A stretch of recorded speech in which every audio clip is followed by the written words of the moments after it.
This one, but let me today.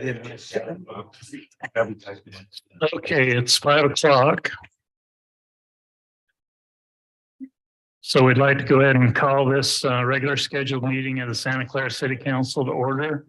I'm Mayor Rick Rosenberg. We have present from the council tonight, Councilwoman Lena Mathis, Councilwoman Krista Hinton, Councilman Denny Drake, and Councilman Jarrett Waite. Will excuse Councilman Ben Shakespeare, who is traveling tonight and won't be able to attend with us.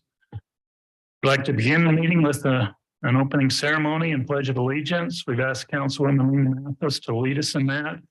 And the opening prayer will be offered by Michael Cruz with West Side Baptist Church and the St. George Interfaith Council. So would everyone please rise and salute the flag? Please join me in the pledge of allegiance. And to the republic for which one indivisible with liberty and justice for all.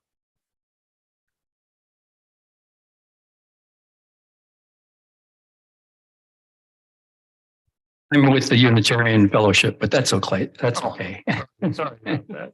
The Unitarian Fellowship thanks all of you for your public service. I bring you Earth Day greetings as the Unitarian Senator Gaylord Nelson was its founder. So as we approve inevitable new developments, let us always be aware of the sustainability of our precious natural resources that make our area wonderful. In honor of Earth Day, I wrote this poem in 2020, and it's called What's the Value? What's the value of a tree? For cooling shade and air to breathe, for birds and beauty and bumblebee. That's the value of a tree. What's the value of land so wet? A home for gators and frogs, you bet. To prevent flooding you might get, that's the value of lands so wet. What's the value of glacial ice? Earth's refrigeration, oh so nice. If we lost more, we will pay a price. That's the value of glacial ice. What's the value of the sun? Solar farms till we have won. By beating carbon till we are done. That's the value of the sun. What's the cost of short-term greed? Hurricanes, fires, folks in need. Hungry children we must feed. That's the cost of short-term greed. What's the value of this earth? The Eden garden of our birth, one planet of priceless worth. That's the value of this earth. Thank you, Michael. Appreciate that message. Okay, under general citizen public comment, has anyone filled out the pink form? Anybody here to address the council as part of the general citizen comment? Okay, hearing none, we'll go ahead and go to item number 4. Conflicts and disclosures. Council, is there anything on the agenda tonight that you may have a conflict with that you need to disclose? I need to disclose that the firm I'm employed with has worked on items 4 and 5 and 6 and 7 as far as the survey's preparation goes. Any others, council? If not, we'll go ahead and move into the working agenda. We do have a public hearing scheduled tonight. This is a public hearing to receive public input regarding a partial street vacation of Victor Street. Jim, you want to lead us into this? Thanks, Mayor. Brock, can you pull up the, there's a map that goes with that below the report. There we go. Thank you, Mayor and Council. Santa Clara City is requesting a partial street vacation for Victor Street. Specifically, this is for the portion of Victor Street directly south of Santa Clara Drive.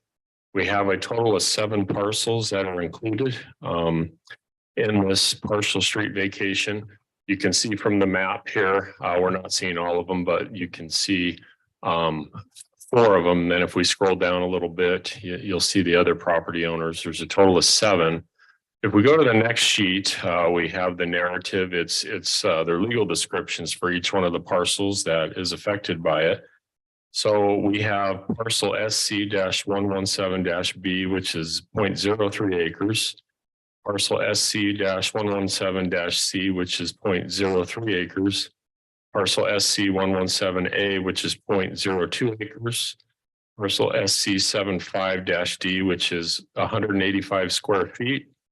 Parcel SC 124 B, which is 0.1 acres. Parcel SC 123 A-1, which is 0.03 acres. And parcel SC 124 A-1, which is 0.02 acres. And so those are the 7 properties that would be impacted by the partial street vacation. If we can go back to the map, I'll just speak to that briefly. So Victor Street was originally intended to be a 66-foot right-of-way, which could possibly connect to other public streets. This is no longer an option as other properties in the vicinity are developed. However, this portion of Victor Street will terminate with a cul-de-sac adjacent to the proposed Santa Clara Valley Homes project that's on your agenda for final plat review this evening. This will include a 45-foot public right-of-way with a 50-foot radius to meet city code or city construction standards, which is what you see on the road there and a portion of the cul-de-sac. It's not showing the same thing, the entire thing. City staff does not have issues of concerns with the proposed street vacation before you this evening. As far as a neighborhood response, notices were sent to the property owners of each parcel that is accessed by the Victor Street, by the public street, Victor Street, as per state code. We did not receive any response as of the time of the writing of this report when it was sent out to you last week. The property has also been posted for a public hearing as per state code requirements. So we have a banner sign out there identifying that there's a public hearing. And then last Thursday afternoon, we put a QR code, which links and ties to our website for them to review the documents. State code considerations, Utah Code Section 109A-208 includes requirements for a petition to vacate a public street. To vacate a public street, a city must hold at least one public hearing. In this case, that public hearing is held by the city council, not the planning commission. City staff has determined that all state code requirements have been met with this application. Therefore, we recommend that the city council consider approving the partial street vacation for Victor Street, south of Santa Clara Drive, subject to the following conditions. 1, that the partial street vacation be adopted by city ordinance. 2, that the appropriate documents as directed by city legal counsel be recorded with Washington County to document the partial street vacation for Victor Street. And 3rd, that the future public right-of-way improvements to Victor Street comply with this approval. That's what I have for your presentation this evening. Our city legal counsel, Matt Entz, is here as well to answer any questions the council may have. And we may have some public that want to speak to the issue. Questions for Jim, council? Matt, did you have anything to add before I open the public hearing? Nope. Okay. Maybe Jim, why the vacating of the various plat pieces? What are we doing it for? The pan up a little bit on the drawing, Okay. when Santa Clara Drive was constructed, the curb returns and everything on Victor Street were set narrower than the street right of way that's out there. And the city street standard requirements for the street are less than what the original dedication was. And so the remaining street that's shown there still meets all of the city standards. As far as street width, pavement width, curb and gutter, sidewalk, all of the improvements necessary So we're vacating to the property owners on each. on each side, yeah. So That's correct. the small pieces go to each adjacent property owner, and then they're still left with the street that meets of all of our standards and matches up with the existing improvements that are in place. Which is going to be nice to have a turnaround in there Yeah, now I know. rather than the dead end. Cul-de-sac. So, Oh, you've got the. okay. That answer it. Okay. With that explanation, we'll go ahead and open the public hearing. Ask anyone who has come to speak on this issue, give you the opportunity to come to the mic. I just need you to state your name and your address as part of it. My name is Melvin Taylor. When Victor Street was opened, I was building a home on the bottom of Victor Street, as you can see on the map. The council said to me, you gotta have a 66-foot street. That's our standard in Santa Clara. I said, for one house, a 66-foot street, they said, that's our standard. I said, okay, I'll meet that. And I got the property owners to open up the street to 66 feet. Have any of you been on Victor Street in the last 3 or 4 mornings and tried to turn left? You ought to do that before you consider this. Okay. There's 1, 2, 3, 4, 5 property owners here at the present time. We're getting by. Garbage truck can't turn around. Fire truck can't turn around. Nobody can turn around. But why are we considering this? Because you think we need it? Now because there's going to be a townhome project with another 14 units being built on this same street? And now we're going to narrow it down? Units that generally have 2 cars per unit? Or maybe 3? And they'll have a carport to park on. Where's all these people going to park on this 45-foot street? Come on, council. Why are we narrowing a street when it's already existing and adequate? Especially when we're going to have all this much more traffic on it. I don't understand.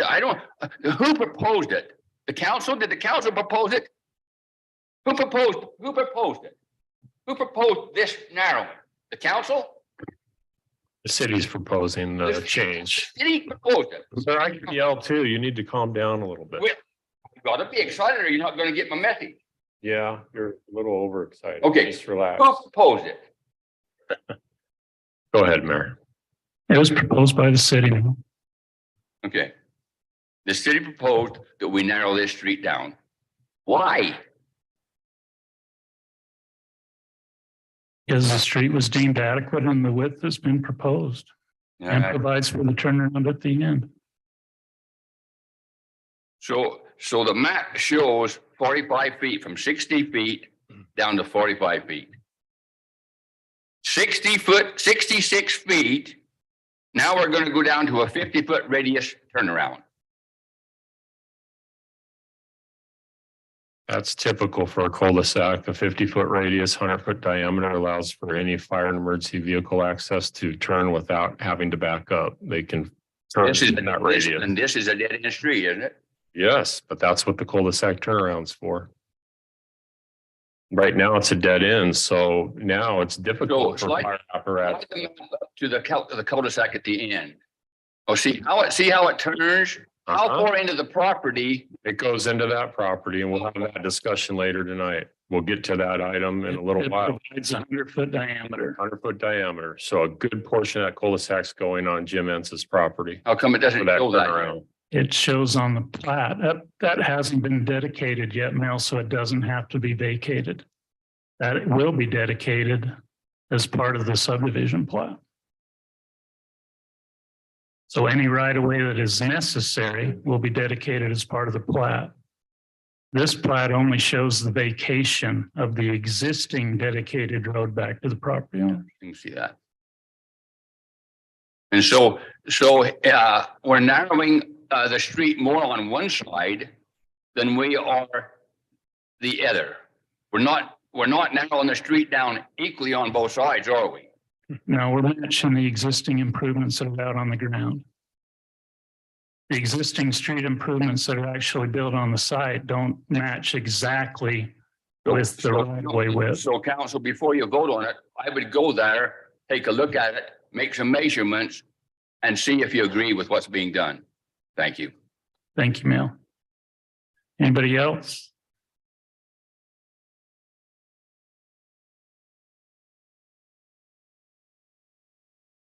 Hi, I'm Stephanie Erickson and I live at 1502 Victor Street. My question is, are you trying to do this on the opposite, the north side of Victor Street as well, or is it just for the south side? This is just for the south side. Okay, so it's because of the new building that they're proposing? Pretty It's, much. yeah, it's improving the street. Now, as part of the new subdivision, you have to put in street improvements that aren't out there today. Right, In order for them to be put in the appropriate place, you have to have the appropriate right of way. okay, and then, so will the residents here, so like Mel and everybody listed, will they be responsible to pay for their own curb and gutter now? Or is, They've always been responsible to pay for the, unless the Okay. city does it. okay, And recent changes in city policy have kind of changed. Historically, it's Okay. been up to the adjacent property owner. With some of the changes to the ordinance recently that are tying into the improvements that happened on Vineyard, the city is actually going in and at the request of the property owners. The city is putting in the street improvements and the curb and gutter, and the only improvements that the property owner's been asked to put in are the sidewalk. okay. I just want to also piggyback on what Mel said, that you guys really should see how hard it is to be a resident in downtown Santa Clara. Every day of the week. It's not just mornings, it's not just evenings, it's all the time. You try to cross the street, even where there's the crossing guard at Chapel Street, it doesn't really make a difference. Turning left is almost impossible. I've waited 4 minutes to turn out of my street. And I would like you to consider, would you want this in your neighborhood? I know that we're not talking about that project till the 7th thing on the list, but I just hope you'll think about that as a resident of the city too. Would you want this at the opposite street where we're already having so many things, especially, when you have big events like the Ironman, where we have the True Grit race that goes through Santa Clara. I mean, it's really, or Swiss Days, us, the downtown residents were really affected. I know we talk about traffic a lot, but it's a real thing. And I hope you'd consider it and put yourself in our shoes, those of us that live in the residents downtown. Thanks. Thank you. Anyone else?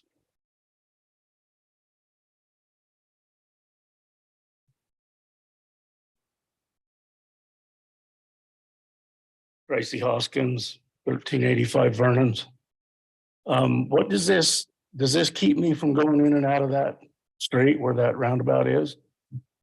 No, it provides, you have access onto the roundabout, onto the cul-de-sac anyway, not the roundabout, but the cul-de-sac. Okay, You'll actually have frontage along the cul-de-sac.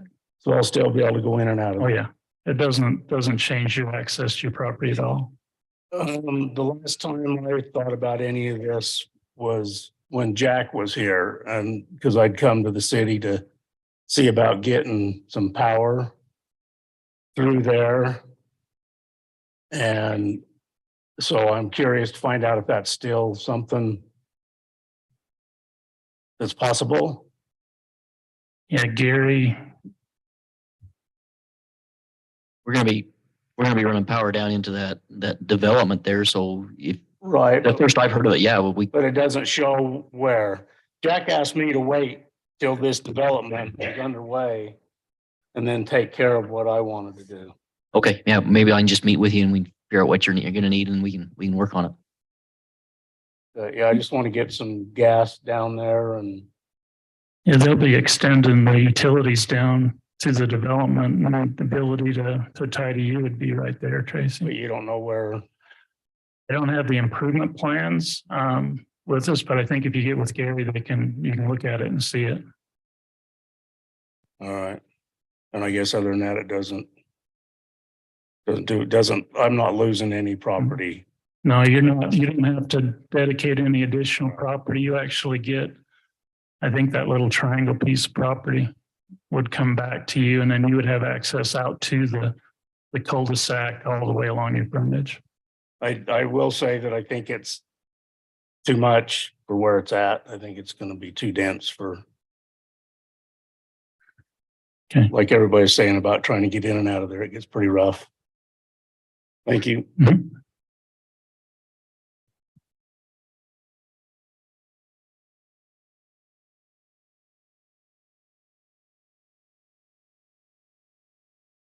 David Fry, 1505 Victor Street. I guess my concern is what's the purpose of cramming so many units in such a small space? Why not just build a couple of homes in there and not have Well, so maybe, much?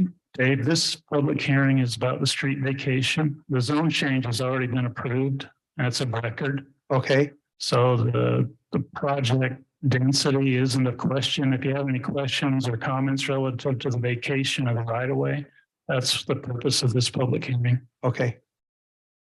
I just have a concern about so many people. Thank you. Thank you.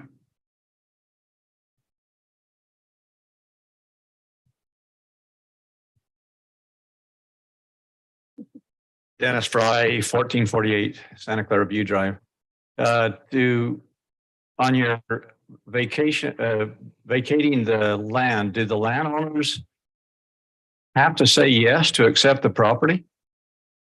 I mean, are you, like for additional landscaping and everything else that they have to do, or are you just vacating it to throw the extra property you give them in the footage or whatever to where they have to re-landscape the front of their yards?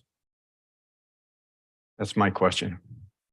I mean, I don't know if a lot of the area inside the right of way has, it may be currently landscaped. I don't know that we're adding to landscaping responsibilities to it where the improvements aren't being put in all the way on that side. When the street improvements are built full width, then that property would be an extension of their front yard. As far as mandating that they take it, Matt, you address that? Yeah, so the way that the process of vacating a dedicated right of way works under state code is that when a city decides that it doesn't need a right of way or doesn't need as much right of way, that's a current public street, pursuant to state code, whatever the city gives up basically goes back to the property owners that are adjacent to it. Well, they didn't own it in the beginning evidently, or even if they did, but the question is then if you're forcing them then to take back property that you guys don't want and then have to readjust whether they got lawn or whatever, their sprinklers or whatever to cover that, or you should just vacate it and then you guys take care of the landscaping. Yeah, and the use and what needs to be done to it is a question I can't answer, Dennis, but as far as the law is concerned, when the city decides it doesn't need that property, by law, it goes back to the neighboring property owners, basically from the center line that goes.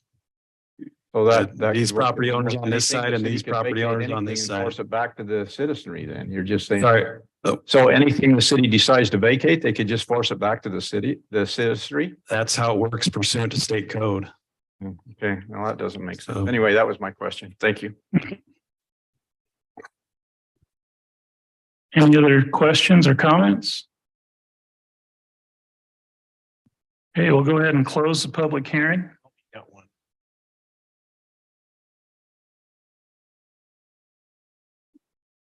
Sorry, a little slow, long day at work. No problem. I'm Teresa Fry, 2920 Santa Clara Drive. So I'm with Stephanie. When I go down there and try to drive out of my driveway, you can be there a minimum of 5 minutes trying to get across the street and onto the main highway. And it doesn't matter what time of day you go anymore, whether it's morning, whether it's noon, whether it's evening. And so you go up a street, and I don't know if you guys remember actually Victor's duplexes that are there that we've had a lot of accidents that they're in the past because they're going over one side of the highway to get into their place. And my thought was they were always supposed to go up to the lane and maybe turn around, but they go through and accidents happen. People are not paying attention. I don't know. They stop, they rear end. So again, you're going up to Victor's lane and you're going to have the same scenario with this high density in there. You're going to have people trying to get in there, people trying to get out, and you will have a lot of accidents. And I would recommend the same thing. Go and take a look. Even you say garbage trucks have so much room to turn around, but I'm in an HOA over it on a board where they have just turn around cul-de-sac, come out. When you get garbage cans out there for garbage day, you have cars parked out there. There's not enough room. When you take in the consideration, if cars are parked out there, garbage cans are put out there, that garbage truck is backing up and trying to make that circle. And then you get if it's the townhomes that are going in, and I know that's but I'm just bringing this to your attention. You might have, if it's a 3-bedroom townhome, you might have 3 or 4, let's say 5 students in there renting. Each one has a car. Where are they going to park? There's not sufficient on the property, so then they have to come out. Once the lane is filled up, which again, I've seen this happen, the lane fills up, then they go to the main street. Now you have the problem of trying to see around the cars to even get on the main street. It's one scenario after another. And I'm just saying, please take a look at this, because I think you're headed for this to happen. A lot of accidents, high density in a very limited area for a street. So please take that into consideration. Thank you. Thank you.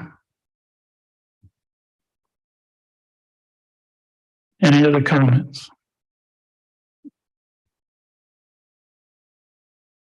Jake Erickson, I live at 1502 Victor Street. I just have a question. Is this, because if you go through the scenario through the rest of the downtown area, not just Victor Street, is this kind of what we're looking at going forward? You know, Quell Street, some of these ones that where it's open at the end, narrowing it up on the north end of Victor Street. You know that something like this isn't really possible just because of the old road that used to go by where the canal was. But I was just wondering, just because on that other side, I feel like even if they put something like this, are you gonna leave one end of the street? You know, it'd make it look good and everything else, but down there, I mean, hell, I have gravel in front of my house. I have a storm drain in front of my house that every time it rains, it goes clear into my landscape. And the cities came in, and every time that they've done something to it, it's made it worse. And so my concern is when you do something like this too, when we get lots of water, all those kind of things that happen, where's the water collect, all those parts of that street. I know that you guys engineer them that way, but sometimes it doesn't work that way. And so I just have a concern, or is that kind of what we're heading for on all these streets down through Santa Clara right here? Every street is different. Some of the streets are designed and master planned to continue on through and connect on to, you know, Benelli Trail or some of the other roads that are parallel to Santa Clara Drive. And so every street, when the city looks at the street to do improvements, they look at the existing right of way, they look at the existing improvements that are in place. They determine how much right of way is necessary to facilitate the necessary improvements and to meet city standards, and then the street is designed to that standard. So it's not automatic that every street in town would be the same way. Every street will be designed and looked at in accordance with what's out there today and what the needs need to be to facilitate that future need. And I would just, you know, I'd like to just make comment that the traffic is a concern.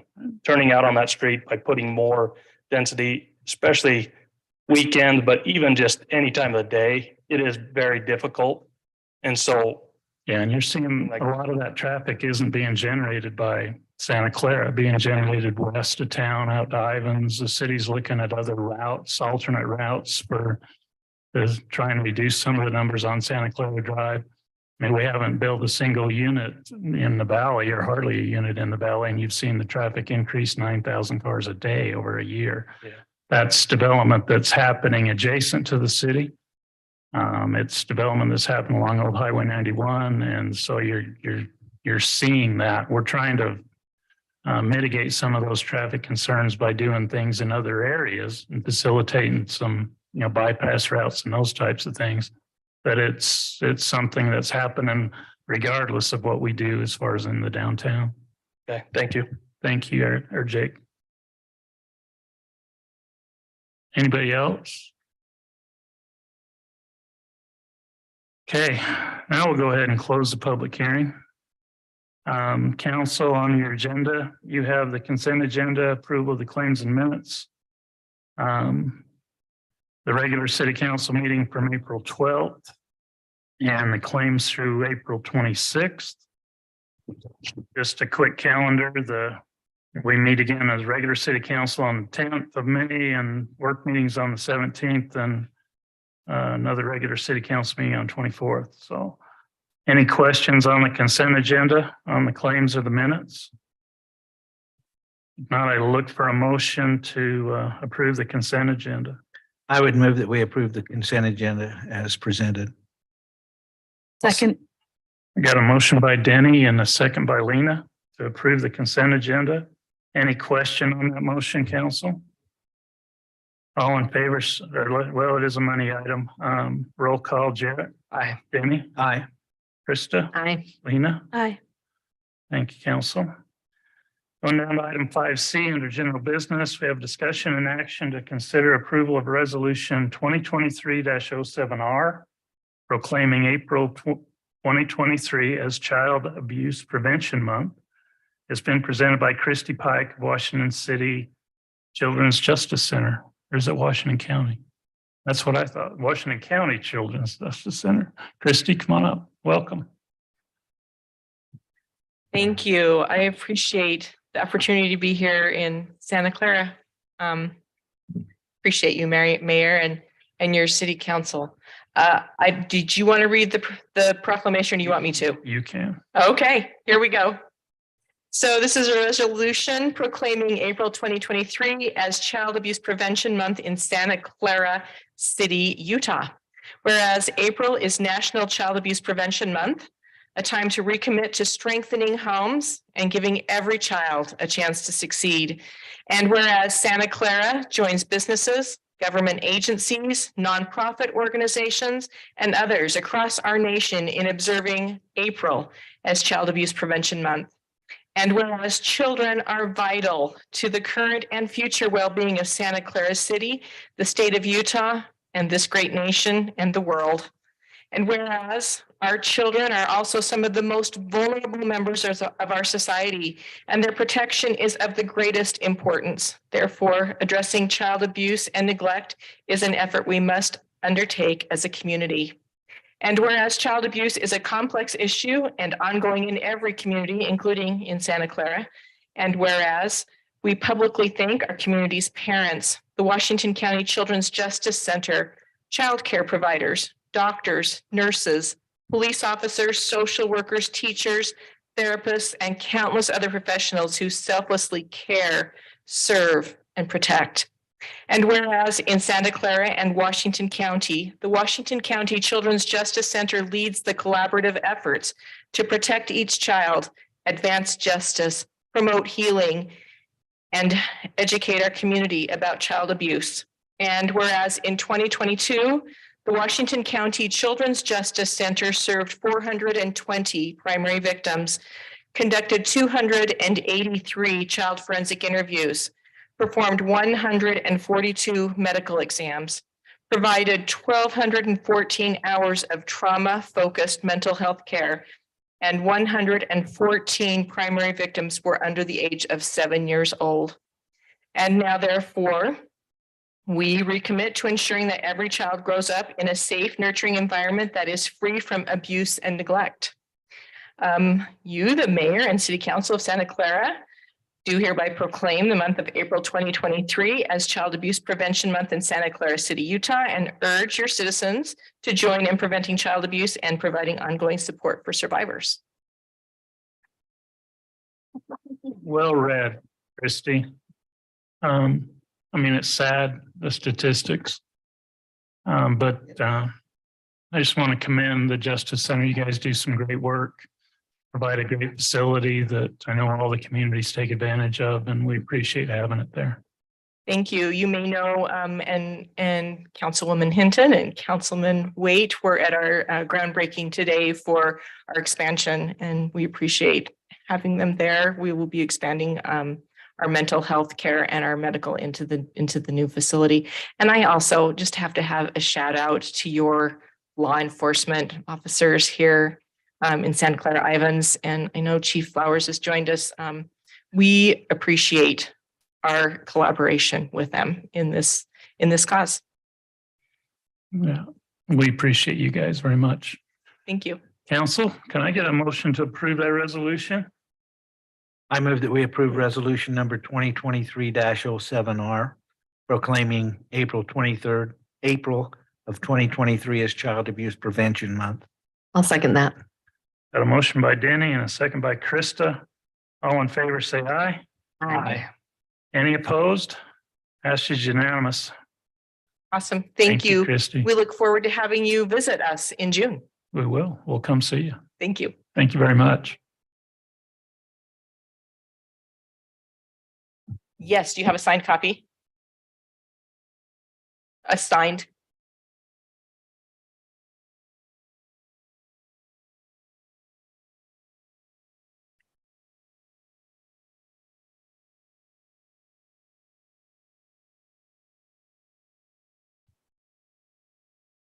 Thank you. Okay, item number C2, discussion and action to consider donation of Snow Canyon High School grad night. Brock? Yeah, so each year, Snow Canyon High School, they come and request a donation from the city to help fund their grad night for the seniors graduating. They host at a location here to provide an opportunity for those students a place to go to celebrate with each other in their graduation. So we have a couple of mothers here, Sheridan Harris and Janae Ants here to represent that committee. So if you have any questions, they're here to answer those. So Great.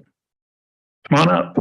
Just need your name and address for the record. And our address? Okay, I'm Sheridan Harris and my address is 2805 Cottonwood Circle. And I'm Janae Entz and my address is 2339 Covey Lane. Okay. And we're moms of seniors, so we're here for gathering donations for Snow Canyon High School grad night. What are you doing this year? So they're actually, it's similar to last year. We rented out the rink and Nets on Fire. And where it's a beach theme that they're doing. They're actually having the kids kind of in a safe environment to do roller skating. And then we have a hypnotist and we're feeding them Hawaiian dinner. And our hope is to keep them all there safe till about 3 o'clock in the morning and then sending them home. Great. Council, questions? How late do you have to stay up? Later than usual, for sure. Yeah. The things we do for our kids, right? That's right. Yeah. Mm-hmm. Okay, well, Counselor, any questions you'd like to ask? If not, I would look for a motion. What's the amount, Brock? we've usually done $500. Actually, last year you did 1,000. So we'd love to propose that again. But Budget master, Do we have $1,000? Do we have 1,000? is there money in the fund? I believe so. I actually couldn't say for positive, but I know we set aside a number of, I want to say about $5,000 for donations like this, and we haven't had that many this year. So I'm pretty confident it's there, but don't know for a fact. So There you go, Counselor. can I share an idea with you guys? Just because I've been doing it with St. George City as well, just because we have kids that are in St. George as well. But they actually have the senior class. They like you pick an idea to do a service to the community and the kids actually go, the senior class goes and does a service project and earns the money back. And so St. George City actually gets $1,000 as well, but the kids actually earn it. I think it's a great idea, maybe something that Santa Clara City would want to do and have them pay it back. But just an idea. Good idea. I'm sure we can come up with a project. Yep. Okay, well, Council, any other questions or anybody want to make a motion? I move that we approve the donation to Snow Canyon High School grad night in the amount of $1,000. With the possibility of the senior class of Snow Canyon High providing a service to the city on a project to be determined by city staff. Second. Okay, I have a motion by Krista and a second by Lena to approve $1,000 donation for Snow Canyon High School grad night. With the possibility of having the senior class come and do service project for the city in the future. Any question on that motion? There's a money item, Council, roll call vote. Lena, Aye. Krista, Aye. Denny, Aye. Jarrett. Aye. Ayes have it, 4-0. Thank you. Good luck. Thank you. Appreciate it. Item number 3, discussion and action to approve fraud assessment risk questionnaire required by the state auditor's office. Is Debbie on Zoom? You got it? Yeah. Brock? So if you recall, last year, and we do this each year, we have to go through a fraud assessment, answer a number of questions in regards to our control over fraud. And the last one, we said we were just a short couple points away from moving up into the next category. And so one of those options to increase that score is adding an ethics policy for all elected and appointed employees would have to be required each year to sign to that policy. And so we're bringing this back for that policy that the elected and appointed employees would have to sign that, which will give us a few more points to bring us into the next category. So it's an ethical and behavior pledge form. So we bring that to you here and to sign each year. You haven't. And in this, if you'd like me to read it, I'll read that for you. The whole thing or just the signature block? Just the pledge, just that form right there. Yeah, if you wanted to go ahead and read that one.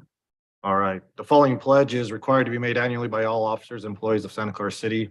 And so it would be I, in your name, am duly elected, appointed employee of Santa Clara City. I pledge to adhere to the code of ethics as approved by the city council. These topics include, but are not limited to, improper use of official position, accepting gifts or loans, disclosing privileged information, retaining a financial or beneficial interest in a transaction, nepotism, misuse of public resources or property outside of employment, political activity, fair and equal treatment, and conduct after leaving office or employment. Additionally, I pledge to disclose all conflicts of interest on the conflict of interest disclosure form. I understand that state statute provides for penalties for violation of specific unethical behavior. Signing this document verifies that I have been provided time to read applicable statutes and ordinances, as well as the Santa Clara City Code of Ethics. Okay, and each one of us would be signing that form, correct? Yes. Any questions, council?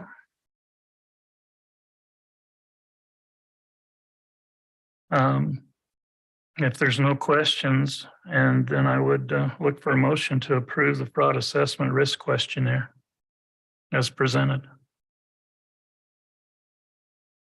So moved.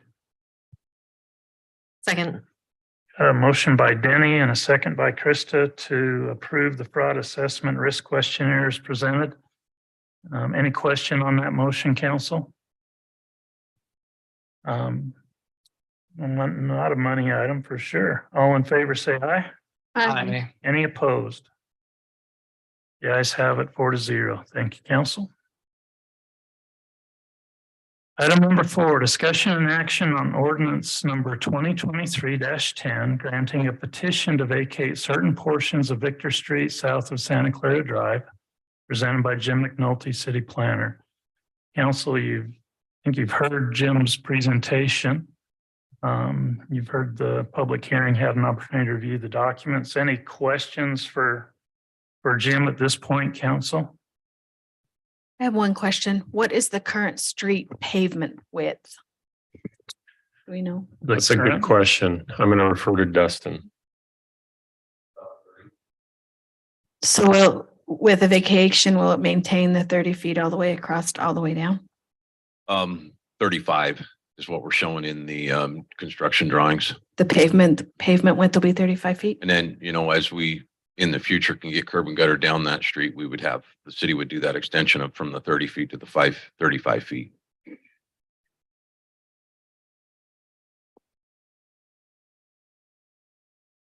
Any other questions, council? Jim, as was talked about earlier by one of the constituents, are the adjacent parcels to the vacation, are they willing to accept that vacating area? Matt? So the question of whether the property owners want to accept it or not is not really even a factor. Because pursuant to state law, if the city decides to vacate a dedication, that's who it goes to, is the neighboring property owners. So, and with no action required on their part. Any other discussion, council?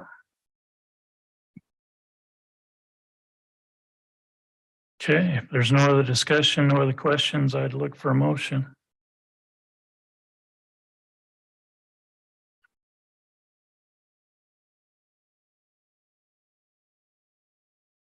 I guess I do have a question. So I guess one nice thing with making this thinner as a road is it's less costly to maintain in the future as well, right? Like if we did actually pave it the full width. It'd That'd just actually be be more- more paving than what is there today, but Right. less than what there could be if you paved the whole 66 foot. Yeah.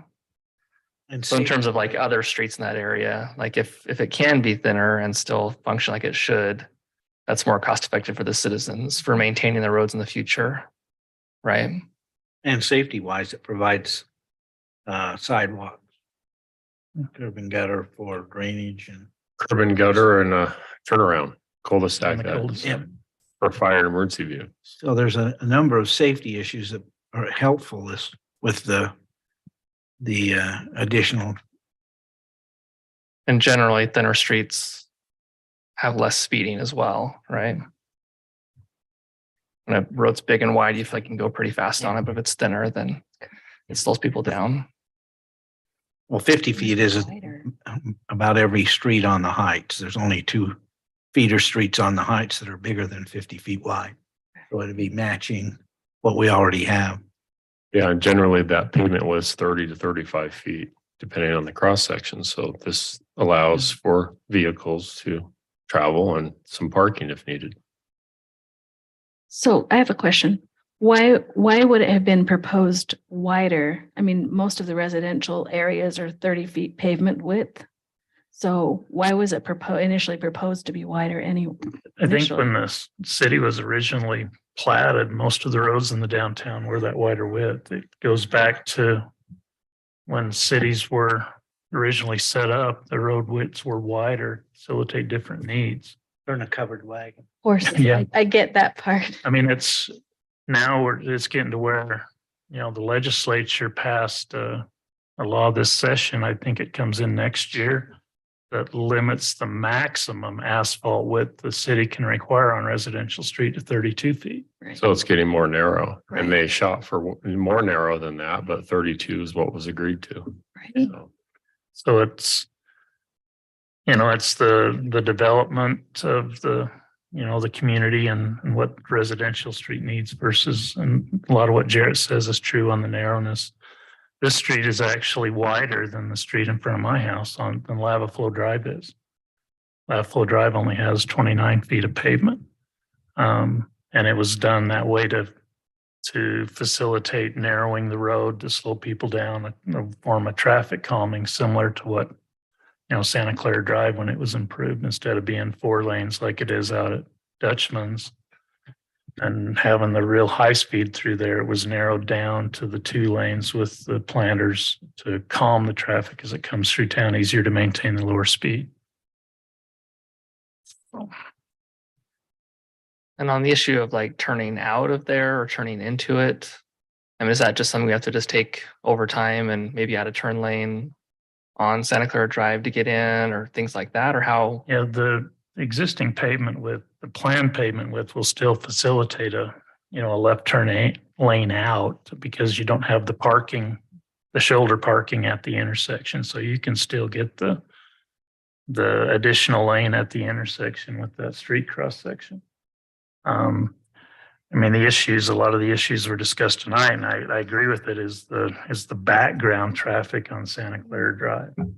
And there's other things in the works to facilitate trying to create gaps in that pavement so you don't have the long delays. We've been talking about a signal at Chapel Street to be able to create some of those gaps. The Western Corridor and getting the right of way for that, the Benelli Trail alternate access. all of those things come into that regional thing, but most of the traffic that we're seeing on Santa Clara Drive, or at least the increase in traffic, isn't a result of development in the valley. It's a result of development on the western side of the city. And the additional traffic is coming through that way. So there's other things in the works to try and resolve some of that via the MPO. Dustin meets with the MPO and the list of projects that they have going on that way to try and work on that traffic mitigation. Yeah, having a light along there somewhere to create gaps would certainly help everyone. That makes a lot of sense. No one loves stoplights, but they do. They would help a lot with that problem. So would you like a motion? I'm looking for one, yeah. All right, I'll make a motion that we approve ordinance 2023-10, granting a petition to vacate portions of Victor Street south of Santa Clara Drive. I'll second that. We've got a motion by Lena and a second by Krista to approve ordinance 2023-10, granting a petition to vacate certain portions of Victor Street south of Santa Clara Drive. Any question on that motion, council? This is an ordinance. Roll call vote. Lena? Aye. Krista? Aye. Denny? Aye. Jared? Aye. Motion passes. Thank you, council. Item number 5, discussion and action for abandonment of an unused sewer easement in the proposed Santa Clara Valley Homes project at the end of Victor Street. Matt? Yeah, this is actually very similar to an action that the city council took recently related to the Solace project. This is an unused sewer easement that was previously dedicated to the city. And because it hasn't been used, we're just simply doing a simple abandonment document that will be recorded at the county recorder's office if this is approved by the city council. Like I said, there was a similar easement in the Solace subdivision that was recently approved by the city council. Same thing, just a historical easement that was given at some point in the past, but just has never been used, and which has been determined not to be needed. So. Okay. Questions, council? I guess this is staff to Dustin. Is this? I've walked it. There's nothing in it. I wouldn't have an intentions to even using it the way it runs through Tracy's property. Any other questions, council? If not, I'd look for a motion. I move that we approve the abandonment of an unused sewer easement in the proposed Santa Clara Valley Homes project at the end of Victor Street as presented. Second. Got a motion by Jarrett and a second by Denny to approve the abandonment of the unused sewer easement as presented. Any question on that motion, council? All in favor, say aye. Aye. Any opposed? The ayes have it 4-0. Item number 6, discussion and action to consider approval of preliminary and final plat for Silverado Commercial Subdivision. The property is located at the intersection of Pioneer Parkway and a future extension of Red Mountain Drive. Julian Stemner is the applicant. Jim? Thanks, Mayor. Brock, if we could bring the plat up. There we go. So it's Silverado LLC, Julian Stemmer. They're looking to subdivide the property into 4 lots. Lot 1 would be 6.44 acres, lot 2, 5.22 acres, lot 3, 2.61 acres, and lot 4, 5.45 acres. Lots 3 and 4 have frontage off Pioneer Parkway. Lots 1 and 2 will have frontage on Red Mountain Drive once completed. Each of the proposed lots appears to be of sufficient size to allow for commercial and residential uses. The council will recall that they intend to come back and go to a planned development commercial zone. Ingress and egress will be available to the lots from Pioneer Parkway, Red Mountain Drive, and Rachel Drive. So if you scroll up a little bit, you'll see that lot 1 Lot 1 has access off of Rachel as well, where they would be doing the town home units. And then the apartments on lot 2, retail on lot 3. At this time, a medical office is proposed for lot 4. Previously, this was the site where they were going to do a pickleball facility with a sports themed bar and grill. At this time, we've been told that this is no longer an option. Council may have some questions of the applicant on that item. The remaining property lots 1, 2, and 3 would be developed as previously discussed with both the planning commission and council.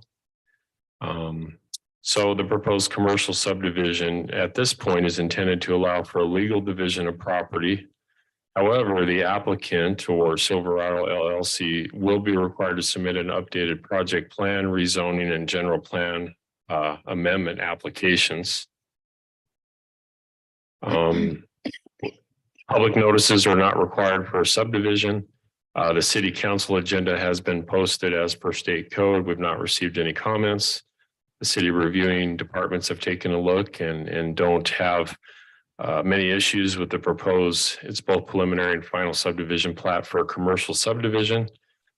Key is to include the public utility easements and then move forward with a Mylar with signature blocks as required by the code. As far as our staff recommendation, on April 13th of 2023, the Planning Commission held a public meeting and forwarded a recommendation of approval to the council. City staff recommends that the city council consider granting preliminary and final plat approval for the Silverado commercial subdivision, subject to the conditions as outlined in the report.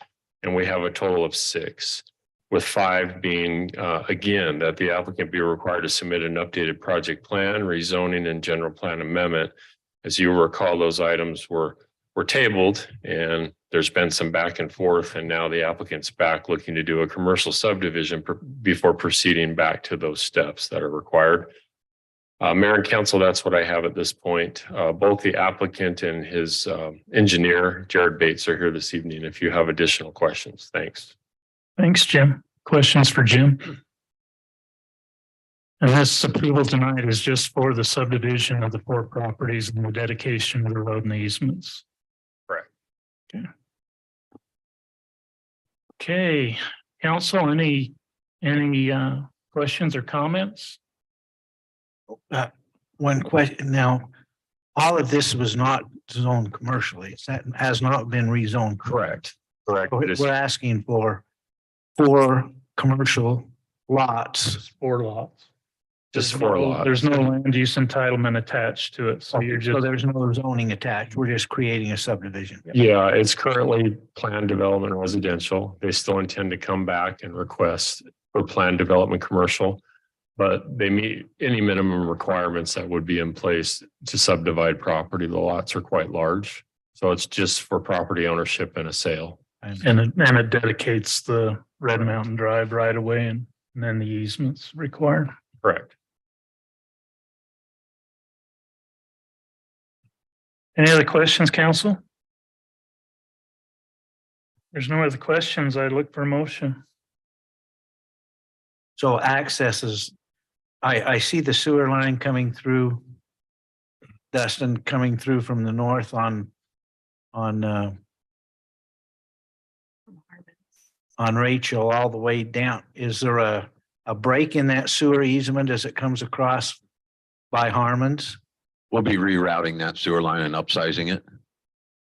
But it routes around the outside of inside the Harmon's property now. Yeah, it goes through the rear So parking the lot. easement isn't broken. It just goes through the So it adjacent comes in property. there. Okay. And then That's what we're looking at. Moving because of, yeah, The placement of the line, Ivan. yeah, it'll need relocated and upsized. okay.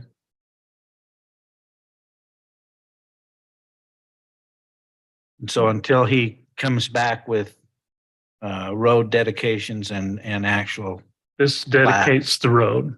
this dedicates Red Yeah, Mountain. this will dedicate Red Mountain, Right. but they'll still have to come in for any zoning or general plan amendment relative to the future development or land use allowed on the property. This just breaks it into 4 parcels and dedicates the roads. That'd be good to get the road dedicated. Yeah. And it'd be nice to get that road dedicated because then there's nothing to block the Red Mountain extension to the north. I guess just to be clear, it's the Silverado Santa Clara final plat, not commercial subdivision, right? It's just breaking it into 4 properties. Okay. You're just referring to the name. The actual name of it, yeah. Different than what it says in the agenda. Santa Clara. Yeah. Commercial. zone. They could change it to say Silverado subdivision on the plat because we haven't zoned it to commercial yet, if that's a concern. I mean, it's just a name, but I'm saying the plat just says Silverado, Santa Clara. See that as a problem, do you? Jim, the only hesitation I would have with just doing Silverado is there may be a conflict with that elsewhere. So we're probably safer having it be Silverado, Santa Clara. Okay. Silverado, Santa Clara. Yeah, and that's the way the plat currently reads. It's just different on the meeting agendas. So I think the plat's fine on that front. Okay, any other questions, council? I'd look for a motion. I would move that we approve the preliminary, And final. yes, preliminary subdivision for Silverado at Santa Clara. That correct name? Yeah, Silverado, Santa Clara. Yeah, it's for preliminary and final plat. Wow. So Correct. moved. I'll second. Got a motion by Denny and a second by Jarrett to approve the preliminary and final plat for Silverado, Santa Clara subdivision as presented. Any questions on that motion, council? Let's go ahead and do roll call vote. Jarrett? Aye. Denny? Aye. Krista? Aye. Lena? Aye. Passes unanimously. Thank you, council. Mayor, before you go to item number 7, can I just interject for a second? On the previous item, item number 5, Jarrett pointed out that the abandonment document that I prepared refers to that unused easement as a storm drain easement, but the agenda item and the motion referred to it as a sewer easement. I double checked and it is recorded as a storm drain easement. And so that may have just been my mistake when I sent the agenda item to Chris. So it doesn't change. I don't think it changes anything we talked about. It's still, there's no intent to use it and it's not currently being used. So I just thought for the record, if we could just maybe confirm with those that, made the motion and voted that doesn't change their decision on the motion. You're okay with that change? Yeah, I'm fine to amend it to be a stormwater drain easement instead of sewer. Okay, who's seconded? I think Danny did. You did? You're okay with the change?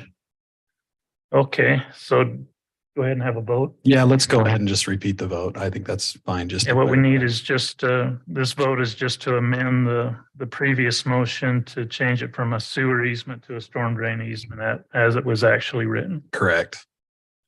Okay, all in favor of that change, say aye. Aye. Any opposed? You guys have it 4-0. Thank you, council. Thanks, Mayor. Thank you, Matt. Item number 7 is discussion and action to consider final plat approval for Santa Clara Valley Homes. Property is located at approximately 1404 Victor Street. Jim Entz is the applicant. Jim? Thanks, Mayor and Council. If we could go to the final plat, I believe it's on page 62 of 86. There we go. So this is the final plat for the Santa Clara Valley Homes. It includes a total of 8 townhome units, 3 twin homes and 2 single family on just under an acre, 0.89 acres. This equates to a density of 9 units per acre. This project will include a common area open space, project landscaping, a private driveway system, and 9 guest parking spaces for the 8 proposed units. The subject property was rezoned from R110 single family residential to planned development residential, or PDR, on March 22nd of 2017. At that time, the general plan map was updated from historic low density residential to historic medium density residential in support of the project. I have included a copy of City Ordinance 2017-03. If you're interested, it's page 83 in the document, but that has been included.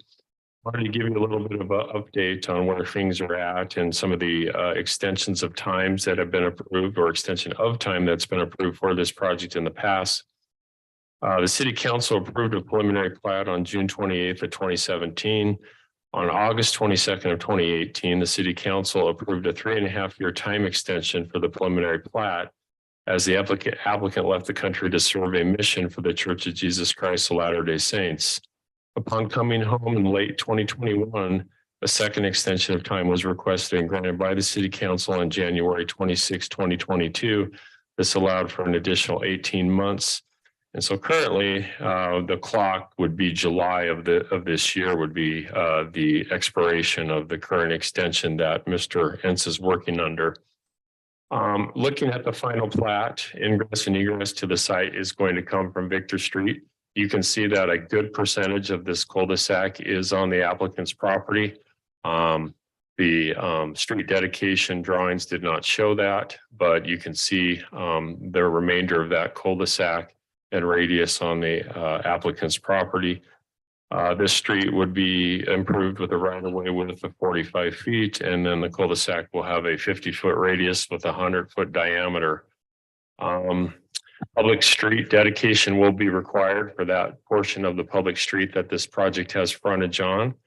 A private driveway will be put in the middle of the project, providing access to units 3, 4, 5, and 8. You can see that the other units will be accessed off of Victor Street.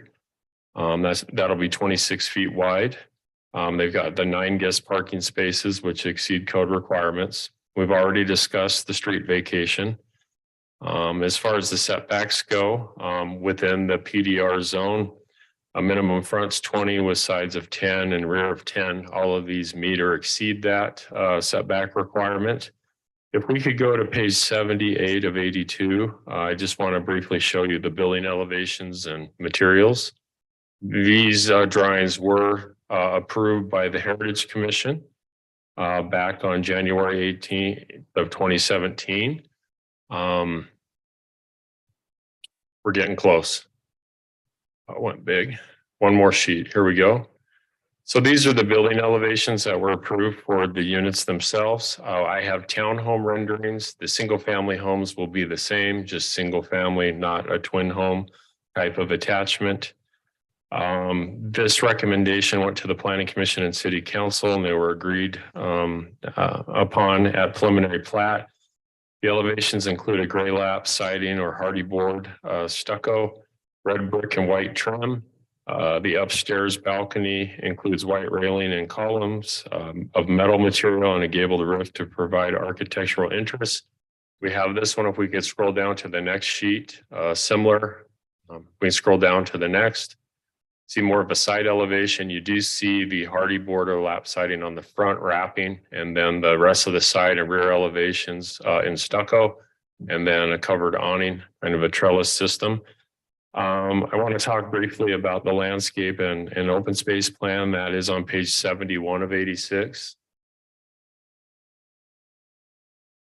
If we can go up a little bit further, they've hired a local landscape architect to do the landscape plan. A couple more sheets up.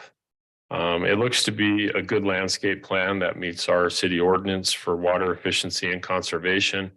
The individual that's done their landscape plan has done a few landscape plans now, such as the Country Lane Commons project that Rick Schofield will be bringing to us on the corner of Santa Clara Drive and Country Lane. The landscape plan has been done well. It shows drought tolerant landscaping with the drip system, xeriscape. The plan's good. All the plants and trees and bushes have been dripped. And then the common area or open space of the project's approximately 40%, so that exceeds the 30% requirement. The applicant will be required to obtain a will serve letter or documentation from the Washington County Water Conservancy District prior to final plat recordation. The applicant is required to connect or install the secondary water for outdoor water use. The storm drain easement, we've discussed that earlier this evening. And then dust control, the applicant will be required to submit a dust control plan prior to final plat recordation. We believe precautionary measures are needed to protect the general health, safety, and welfare of residents living in this vicinity, some of which we heard from earlier this evening. This agenda has been posted. We've not received comments on this item. City reviewing departments have reviewed the plat and the application and are good with things moving forward. We comply with state code requirements, specifically section 52.4202 for subdivisions. We've determined that those requirements have been met. Our city staff recommendation is as follows. On April 13, 2023, the Planning Commission held a public meeting and forwarded a recommendation of approval to the City Council. Staff recommends that the City Council consider granting final plat approval for the Santa Clara Valley Homes, subject to conditions 1 through 12 in the staff report. The applicant, Jim Entz, and his engineering representative, Jared Bates, are both here to answer questions the council may have. That's what I have for you this evening. Thanks, Mayor. Thanks, Jim. Any questions for Jim, council? Just one, it was, parking was brought up in the public hearing, just in the cul-de-sac. It looks to me there's like a lot of parking actually in this development. There is. So each unit has a 2-car driveway and a 2-car garage. And then we have on the interior 9 guest parking spaces. And then on the cul-de-sac or the frontage, there could potentially be some parking on the public street, but the parking exceeds ordinance requirements by double.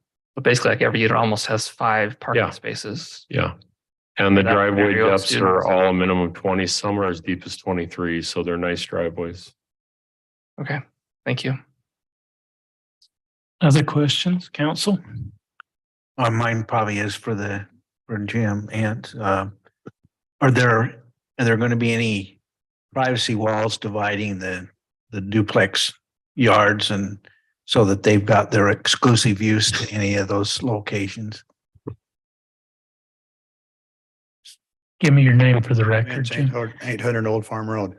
Question is dividing them in. Well, the units a lot of themselves? times they have exclusive use for a patio in the back or something like that. I just wondered if you have that. Not at this time.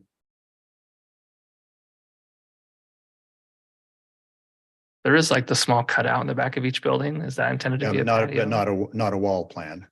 They'll have their backyard area. Well, there's not no a specific exclusive wall use plan. to it.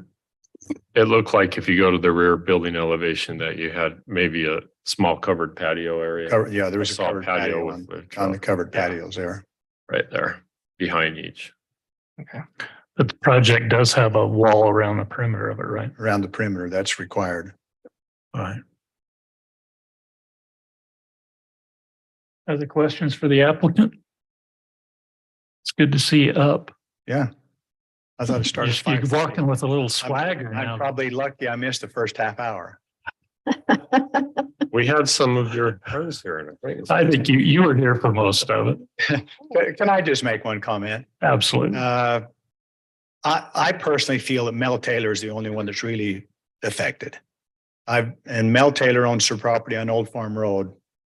And for 2 years, I've approached Mel 4 or 5 different times to let me trade him and pay the difference for him to have that property and me take the property on Old Farm Road so we could each control our own neighborhood. But I was unsuccessful in doing that. So I've tried, and I understand. There's no hard feelings with any of it.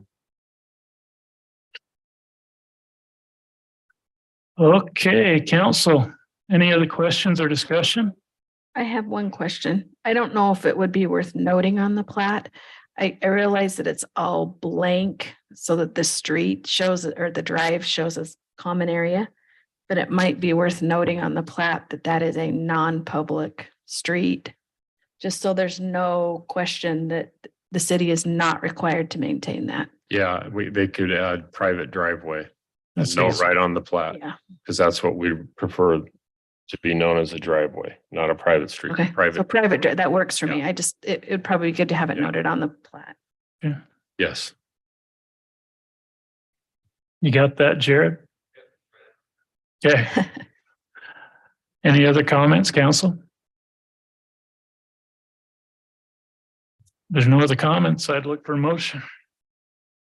I move that we approve the final plat for Santa Clara Valley Homes located at approximately 1402 Victor Street as presented with the public street notation on the plat. Private drive. Private drive, private. Second. Got a motion by Krista and a second by Lena to approve the final plat for Santa Clara Valley Homes with the addition of the private drive note on the plat. Any question on that motion, council? Just a I wasn't part of the rezoning or anything, but was there a traffic study done? Is this something that's significant to? No, the 9, what was it, 9 It's units? 8 units. 8 units wouldn't mandate a traffic Traffic study. study? Just asking. So it's been a long time. I don't remember if they did one or not. They wouldn't mandate one. I don't know if they did. Street improvements here are going to be nice Mhm. once they're in. It's a widening of the existing improvements that are down. I've been over there a few times to post notices and do different things, and you're backing up and with all the rain, mud, and it'd just be nice to have an improved surface. So, Yeah, originally yeah. we were hoping to have all of those streets, so side streets with curb gutter and sidewalk and Yeah. the narrowing. So I may have left a rut or two, but the way it's rained, there's no way around it. So. Okay, any other question on that motion? Let's do roll call. Lena, Aye. Krista, Aye. Benny, aye. Jarrett. Aye. Guys have it. 4-0. Thank you, council. Thank you, Jim. It's good seeing you, man. Jarrett, Julian. Okay, mayor and council reports. Lena, you're up. Oh. Okay. Great job with the fair. Great, what's it called? Display. Over there, you did a really good job. Thank you. Thank you. Well, I was just going to thank everybody who helped with the fair. So Ryan's guys for getting me trees, Chief Parker for arranging for the truck and getting it there without incident. It was so fun to ride in. We had such a good time. And you for being Grand Marshal and all the rest of you for coming. Like, it was so great. I just thank you. It was really great. It was fun. Kind of fun. And then the only other thing I have, and I can make it as brief as we want, but we got to attend the League of Cities and Town meetings. And there were a couple of breakout sessions that I went to. The one I went to on Friday was preparing to communicate in a crisis. It was all about PIOs and their benefit and what they can do for a city. So I've got some information that I can give to Brock. The biggest thing I took out of that is we need to make sure that we're getting the right information out to the right people. And I think we do a pretty good job of it, but we might be able to fine tune some of what we do. And then on Thursday, I did go to how to plat and not plat. It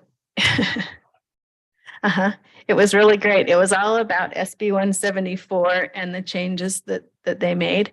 Sean Guzman was there. He didn't talk much, but I did visit with him after because part of the conversation was this ability for a developer to reset that shot clock and come back 4 times.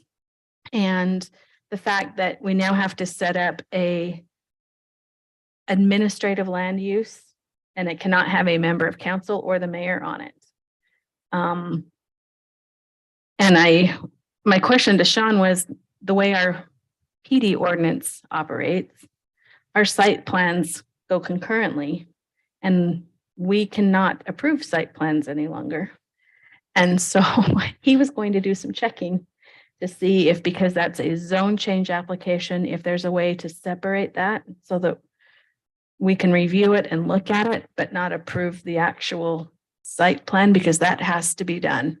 And he was going to get back. He wasn't sure. They were going to do some checking. Yeah, and I think St. George has a similar process, and so does It is. Washington City. And so my understanding of the statute, and we've talked about it with Matt a little bit, the standard subdivision, R110 or RA subdivision, they're changing that to where the plats won't be coming to the city council. But when it includes a rezoning of property with a project plan, that's a legislative matter. And so it's our understanding that that can still come to the council. be actually rezoning in the project plan, like we have done for other Mm-hmm. Verado. Mhm. Helps won't the council out of the subdivision plat business is the way it's Right. been explained. Right. So there's a little give and take, and we've discussed it with Matt, and he's looking at that as Okay. well. Well, and he could get So- with Sean. Sean was checking on it. Yeah, He and said he- Sean, No, but Sean was supposed to be on present at the training I went to with planning commission members on April 6th, and he wasn't able to make it. So it sounds like he had some good comments for the league last week. yeah, Is that just final plat or is preliminary plat too?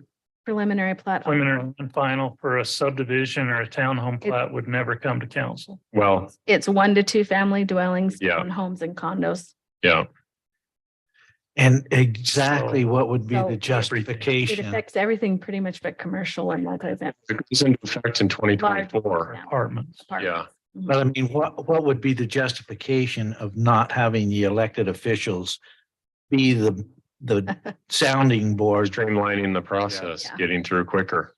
Well, and quicker for whom? I'm sorry, but I think The it developer. it For the folks certainly, making the laws. it certainly takes away the elected, the body of the constituents from being able to say anything to anybody That's right. that could make a decision and make it different. Correct. To me, you go to a public hearing for the planning commission, and there's still an appeal process to the city council, which is an elected body. I don't understand.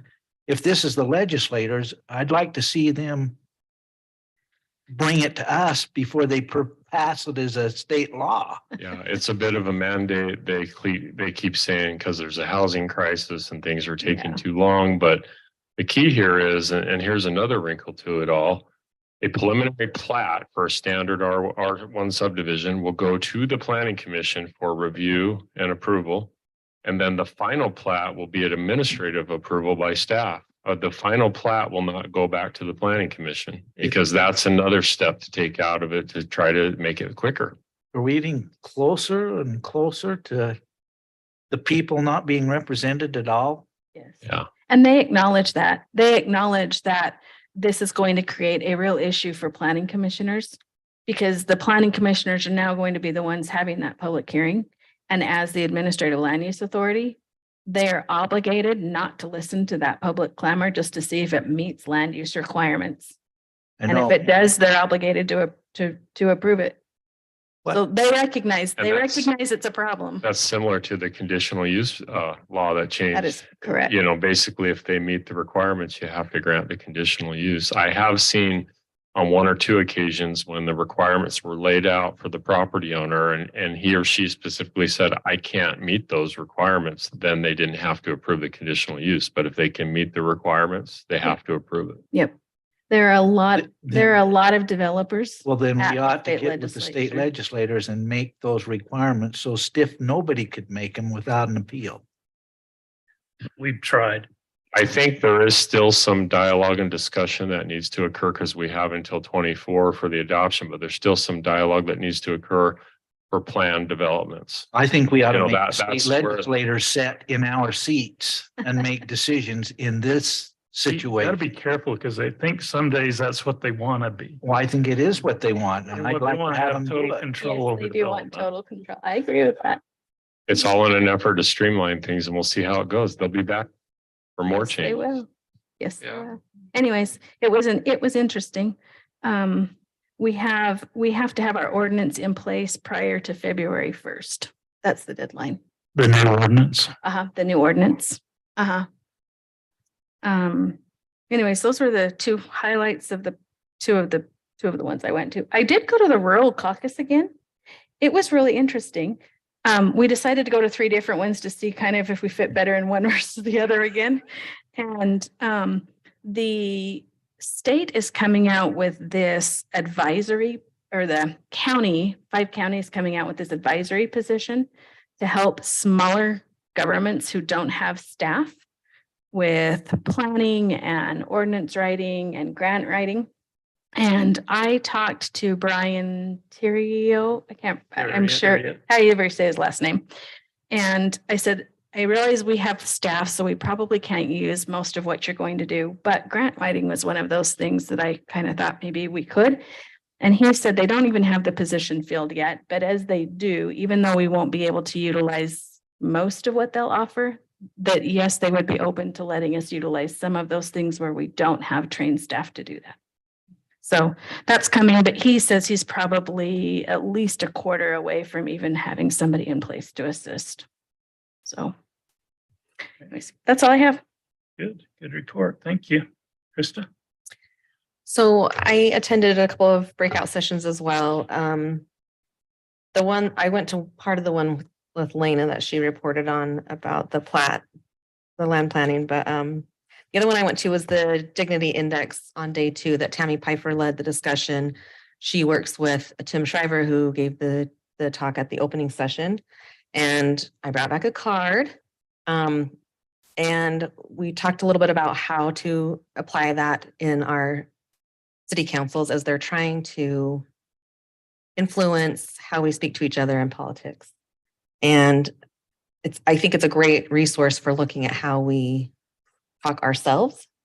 It was great to turn the mirror on myself and think about this. This is in my mind a lot now. Like, it's easy to say, you know, she's crazy when you're talking about me or whatever, but where does that put you on the Dignity Index? And we deal with a lot of people, and a lot of people are sometimes upset and have heightened emotions. And I just think it was a good opportunity to remember where they're coming from, or think about where they're coming from, and how to treat them. I think we all do a great job. But it was interesting to learn about the effort to influence politics in Utah. Other states are taking notice and are seeing the efforts here, and we might see a change, might see the start of a wave. So I like that.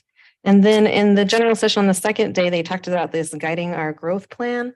And I don't know if you've all heard about that, but it's a statewide plan from the governor's office. They're moving into phase 2 this month.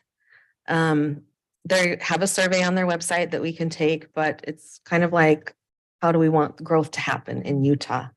We know it's coming, we know it's inevitable, but how do we want to guide that growth throughout the state? Which probably relates a little bit to what you were talking about, how they would like to be in our seats, maybe telling us what to do. But we can also join in on the survey and let them know what we think as well. So that's at guidingourgrowth.utah.gov. Great. That's all I have. Benny? Nothing. No. Jarrett? Yeah, I've got a couple things. So a couple important things, I guess. I went to one class on the one citizen portal. I can't remember exactly what it's called. It's very, very coming soon. They're still working on it. Won't even be released until I think next year. And then the cities can't be a part of it till the year after or something. Anyway, but the idea is that you could log into one portal through the state of Utah and renew your fishing license, look at your voter registration, your boat registration, your driver's license, all in one place instead of going to each individual state entity or whatever.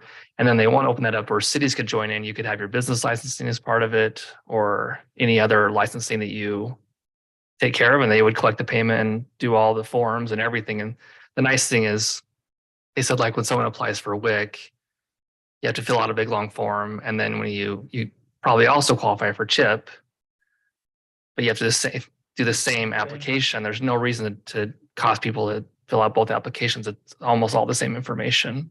This would just auto-populate a lot of applications for different things with the state, and I think it's a really good idea. They didn't specifically say blockchain technology, but I'm pretty sure it's going to be something similar to that. They had a lot of the code words around it. I think just didn't want to scare people with related to Bitcoin or something. So that was interesting. And then the other really interesting thing is I went to a water class, and I still want to bounce this off of the water district, but they showed a map of land use, because the class was on, if your city's more than 10,000 people, I think you have to include water planning in your general plan now. So we're exempt from it, but he did recommend that we all do it anyways. But the idea is you have to know kind of what your density is going to be in each area to make sure you're going to have enough water for that development. We're doing that right now. The water group is putting together that plan based on our general plan, our zoning densities. To try and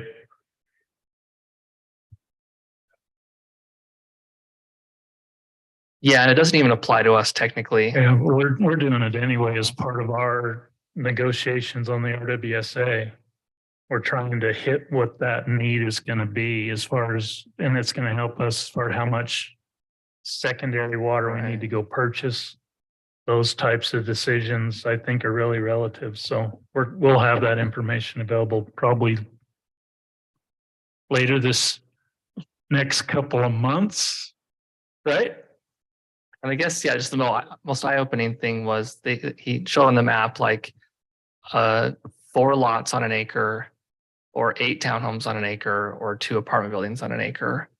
And the water usage was a lot more overall, especially on the culinary side for an apartment complex. So you say they're using less per unit, but the overall usage is much more, like double, basically. So that was pretty eye-opening because we've been talking a lot about like the water use per unit, but when you put more units on, anyways, it's just really interesting. So I want to send the slide to Zach and just get his feedback because it was from the Jordanelle Water District, the presentation from their legal counsel. So it wasn't necessarily a water expert, but I thought that was really interesting. And then a couple other things. Brock, are you aware of the ARPA April 30th deadline? Okay, they just wanted to make sure we remember that. And then they also had a presentation on the period project. And I don't know how everyone feels about that, but they challenged all the cities to provide, what's the right wording? Just period products in restrooms. Feminine hygiene products for free. They said it's very inexpensive and can help people in a bind, basically, right? So I don't know if anyone has any more feedback on that, but it seems like it's not a real big lift. And they said to not put in vending machines or anything because who carries a quarter anymore? So Brock, that'd be something to consider. They just suggest like a little basket in the restrooms is all it takes. And they did say like there may be some hoarding initially, but once they realize it's already there, then they'll just take it if they need it. So anyways, thought that was interesting. And then I attended the movie in the park and it was put together very well. And it was really fun, lots of good activities, good food. We didn't get the attendance we were hoping for, obviously. And I think part of that is it was during the fair. There's lots of stuff going on. But I'd really like to look at just how we promote those sorts of events. I mean, basically there was a banner on Canyon View Drive and then it was posted on social media, but we didn't really push it very hard. And so one thing I'd love to do is to be put back on as an admin on Facebook. So I could kind of look at the back end of how many posts are getting viewed. And I did ask Brock to boost the posts for the Shop Local event. I talked to Professor Ortiz at the luncheon for the partnership with the university, and she was pretty concerned that it's the same night as Shakespeare in the Park. Actually said she was devastated when she found out the conflict. And technically you can go to both. You can go to the Shop Local event and then get to that's what I'll do. But I did ask Brock to boost those posts just to kind of as a really good test to see.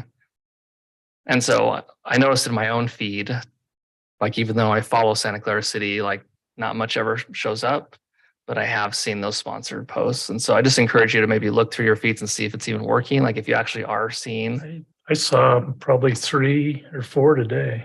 Okay. So that means it's doing its job. Like basically I don't know how much she spent, but it's not a whole lot of money. And if that can get even 20 or 30 more people at that event, that could make or break it, I think. Is it just Facebook or is it Instagram also on the city page on Instagram? I don't know how she boosted it. And that's kind of why I'd love to be an admin so I could look at the back end and see how much we're actually spending, if it's working or not. I've dealt with this quite a bit in my business, and so I could lend a little bit of expert advice, hopefully. So does anyone have any issues with me being an admin on the Facebook page? I initially was, and then I asked to be off because I thought it might cause a conflict of interest with being in like an election year or something. But as long as I'm not posting anything or affecting anything, that shouldn't be an issue. I read through our whole ethics thing and I didn't see anything in there about staying off of being the admin in social media. So we'll move towards that then. And then I just encourage everyone to get out to that shop local night. I wonder if we could, I drove through the commercial area last night and you got the banners, but if we could get something even on Buck's message centers, if he would run something on his message centers or have a separate standalone banner out on the corner, kind of like they do for the plays and that at the primary commercial corners. We'll send the sign ordinance guy away for a couple of days. And There's one for Shakespeare in the Park out there right now. well, and those banners, they disappear on those wooden poles. Do you notice that? You can't hardly even see them on a wooden pole, like you can on a metal pole. But just something at the corner. Right. Just more, just a, Friday night, simple thing that run on the corner just to remind them. And then I was looking at Buck's message centers and the credit union has a message center. If we could get them to run something too. I'm happy to reach out to Bryson Hurst because I've been Reach out to talking Bryce, to reach out him to the credit union. pretty much daily for the last week on the event. We can reach out, let's reach out to Jake Borland at Mountain America. I know Okay. I can reach out. to. Anybody on that corner. You and that I can has talk about type of that. sign. I think Bryson's been pretty good. He'll put it on, I think. I think it'd just be nice to get a little more flash right at the intersection where it's gonna be. Right. And I can speak with somebody tomorrow about getting a banner made or two, put them on the two corners or something like that. Good. Yeah, that'd be awesome. I just know the businesses are really excited to come and Yeah, I've attended, Jim attended the one Monday night, the business development things. And he was the only guy besides the students. Last night, I was the only guy besides the students. Sonia Just, who works, she took Ty's place. She was there with me on Monday night. And it went well. We listened to all 5 presentations until like 7:30 last night, and then they're doing some more tonight. They did get a copy of from Ditzy of every business license and business owner in the city, whether it's a commercial or home occupation. They've reached out to them all. They've had them submit surveys and questionnaires. But I'm not sure if they invited them to their finals to the project or not. Aaron's group has been very proactive. We're talking to them daily as well. The students told me they're very excited about Friday night and coming out and been talking to all the businesses. We have 12 businesses coming, which is good, and tents and tables and chairs. We're setting up at 4. The event's from 6 to 9. We'll shut down from 9 to 10, but we're planning on a good turnout. So we'll see what happens. Yeah. Go ahead. Go ahead. No. I wonder if we should look as a city at maybe a text blasting service. That's kind of the way I get a lot of information, and this is late for this event, but it'd be nice to send out a blast to remind everyone about the event, or when there's a power outage, or if we have movie in the park, people could opt in. They're not required to stay on it, but or we just posted our newsletter. I just think that might be a way to reach people more efficiently. right. And going back to the movie in the park, I asked quite a few residents and no one even knew it was happening.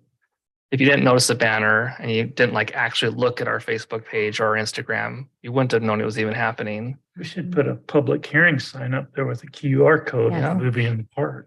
Yes. I noticed those public hearing signs. Yes.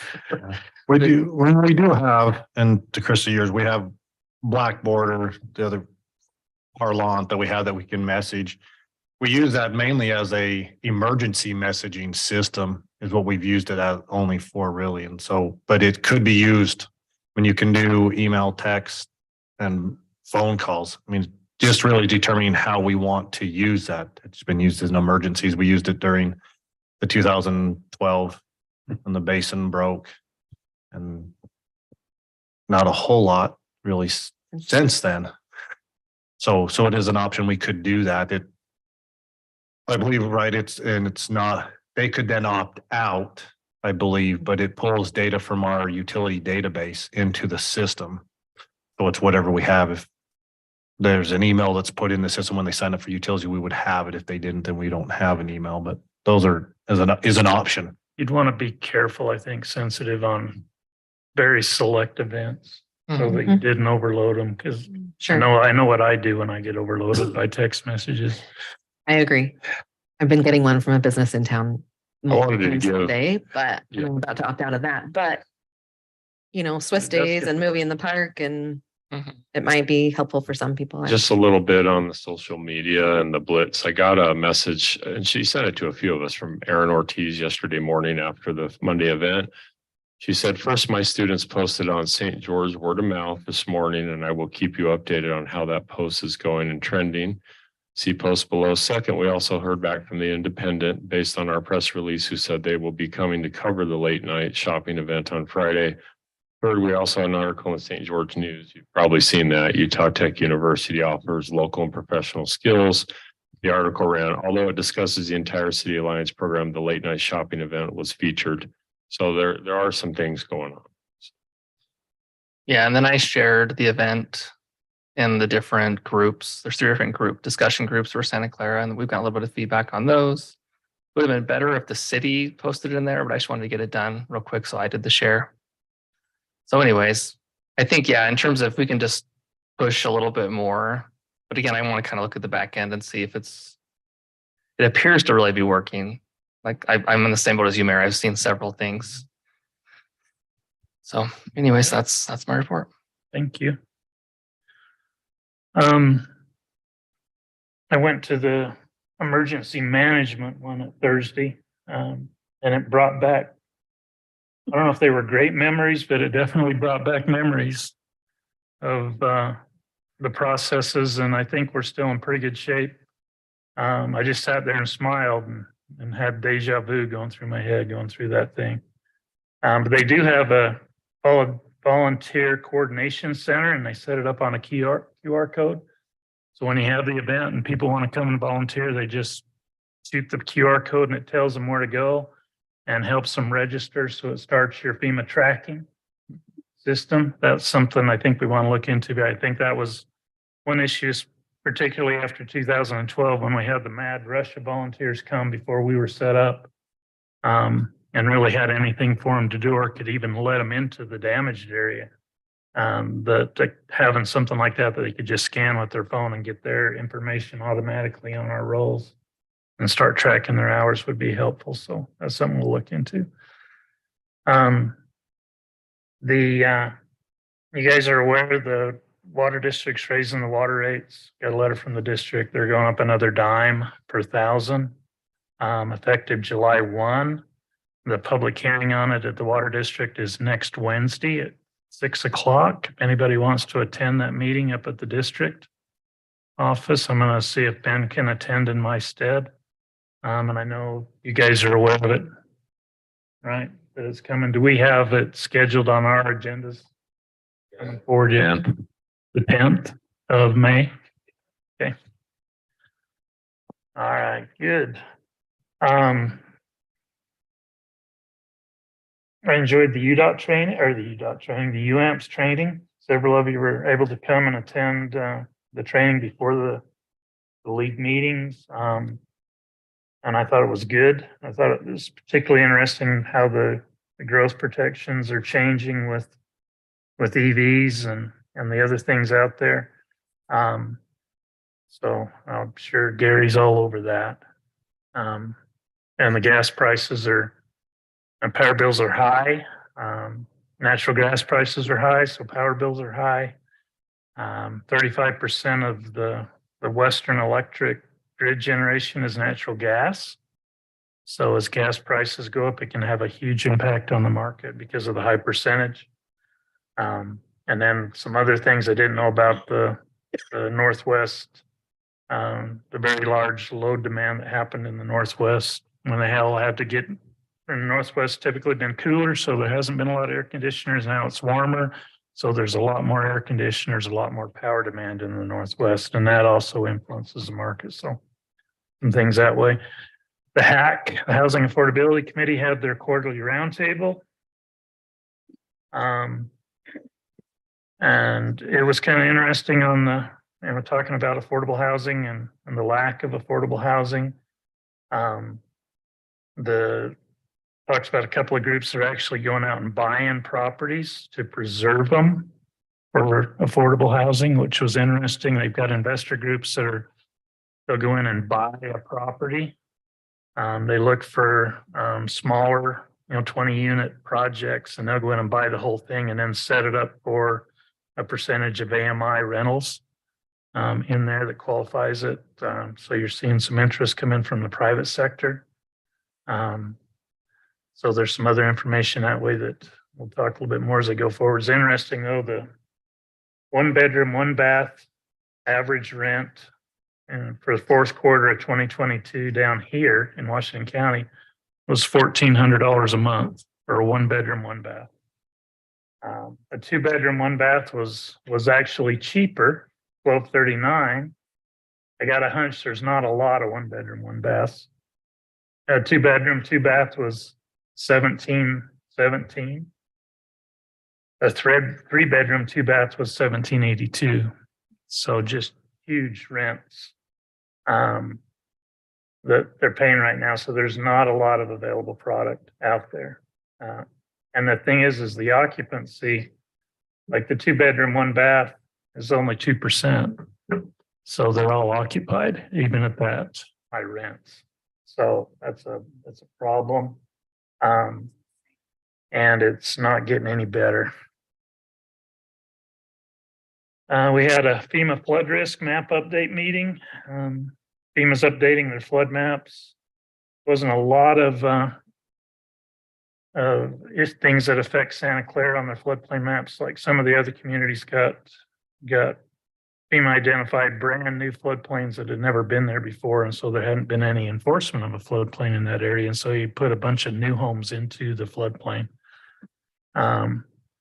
because of the map updates.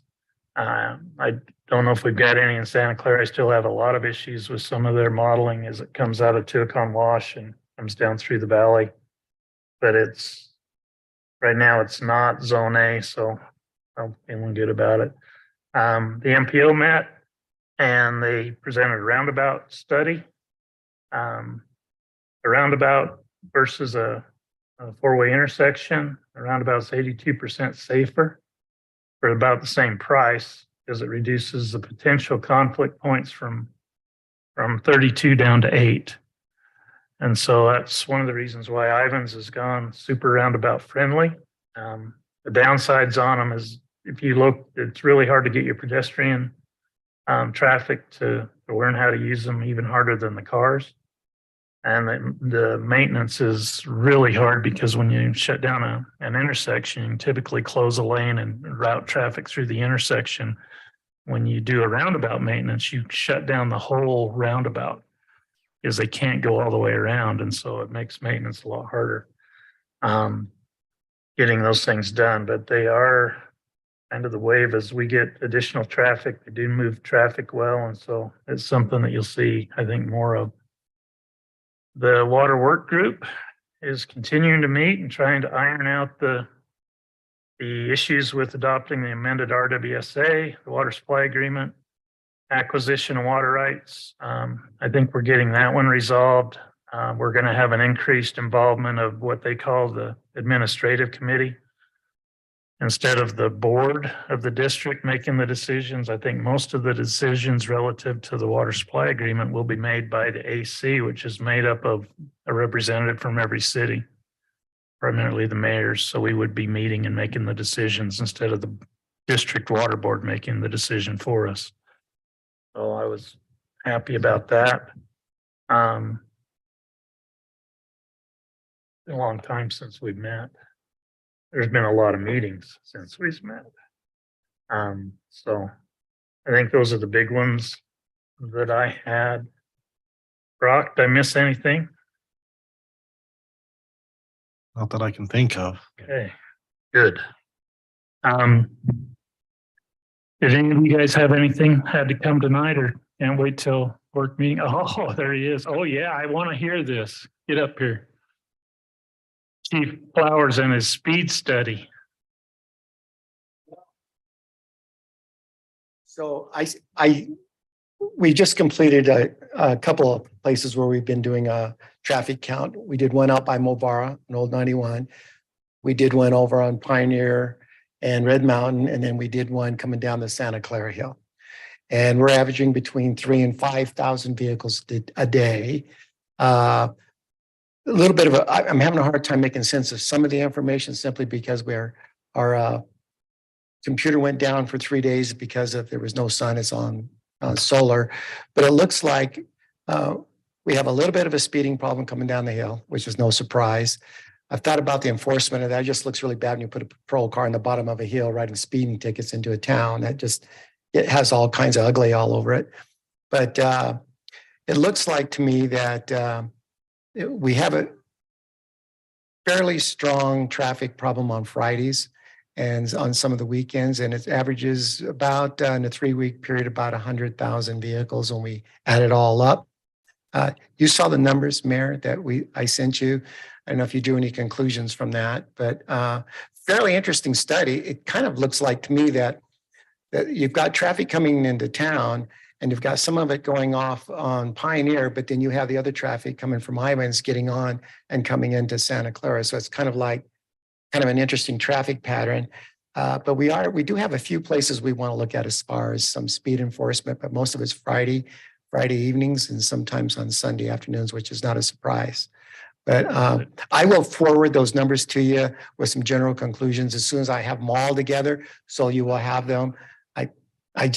We still have to look at some of the numbers on them a little bit and do some analysis on it. Is the Friday evening and Sundays, is that gorge driven? I think so. I think a lot of it has been gorge driven because of the construction. I know I've been going back and forth a little bit. And if you try to beat the traffic and go down through Mesquite and come up the back way there, they don't let you get on the freeway again. They make you come straight through town, which was a little bit of a surprise to me. But it took me from going from Mesquite to coming back the back way almost 2 hours because of the traffic. And it was bumper to bumper coming over the top and then coming into town. And then with that added construction going on out there in Ivans, it's kind of messy. But I understand, I did a little checking. It looks like they're going to still be working on that bridge for a couple more years. So we're just stuck with it for a while, it looks like. So that was, but I'll make sure you get all those numbers really soon. We've been really, really busy with a couple of pretty interesting cases. One was a case where a burglary that happened in Ivans, and it was one of Ben's projects. Turns out that the burglars live all over Washington, St. George, and it was quite a group. But we served 8 warrants on that one, and 2 of the folks were on parole, and they've been picked up and sent back to the States. One's going to, I think, finish off a 10 or 15-year sentence. We retrieved almost all the property. Lieutenant Studley and Detective Sergeant Tobler just did a marvelous job. We're actually feeding that information to our local area to see if they have anything. I can't believe that we're the only one that got hit by these guys.